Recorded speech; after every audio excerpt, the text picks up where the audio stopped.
यह कहानी आरव और सिया की है, जिनकी मुलाकात बरसों पहले एक मेले में हुई थी। सिया एक जमींदार की बेटी थी। उसे किताबों और कविताओं से बेहद लगाव था। वहीं आरव एक साधारण किसान परिवार से था, लेकिन उसके सपने बड़े थे। उसकी आंखों में एक चमक थी जो किसी भी इंसान को मोहित कर सकती थी। गांव के मेले में सिया अपने परिवार के साथ घूम रही थी। तभी अचानक उसकी नजर एक युवक पर पड़ी जो लकड़ी की कलाकृतियां बेच रहा था। वह आरव था। उसकी बनाई हुई कलाकृतियां इतनी खूबसूरत थीं कि सिया ने एक छोटी सी नक्काशीदार मूर्ति खरीद ली। यह आपने बनाई है? सिया ने आश्चर्य से पूछा। जी हाँ, अपने हाथों से। उसकी सादगी और आत्मविश्वास ने सिया को प्रभावित कर किया। यह पहली मुलाकात थी, लेकिन दोनों के दिलों में एक हलचल सी मच गई थी। इसके बाद उनकी मुलाकातें बढ़ने लगीं। सिया जब भी गांव की लाइब्रेरी जाती, आरव वहां पहले से ही पहुंचा रहता। एक दिन जब बारिश हो रही थी, दोनों पुराने पीपल के पेड़ के नीचे खड़े थे। ठंडी हवा में सिया के खुले बाल लहराने लगे।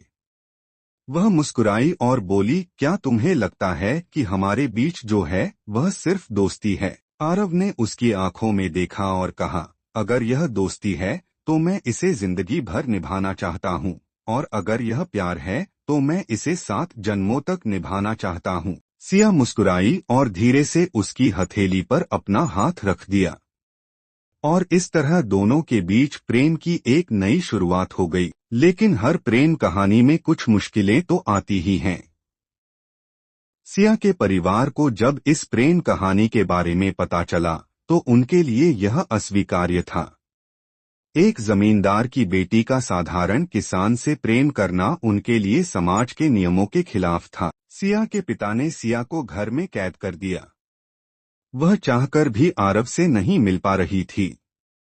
उधर आरव ने भी हार नहीं मानी।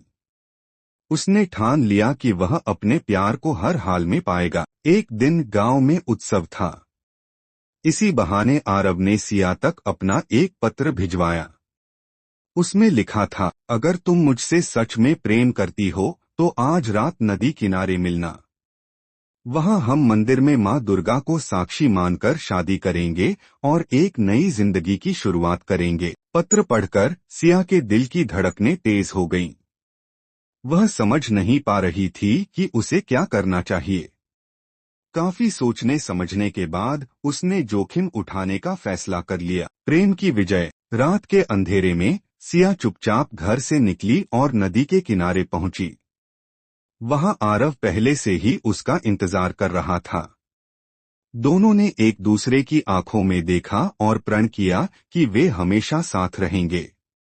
और मंदिर में जाकर मां दुर्गा को साक्षी मानकर दोनों ने शादी कर ली। और इस तरह सिया और आरव की प्रेम कहानी सदा के लिए अमर हो गई।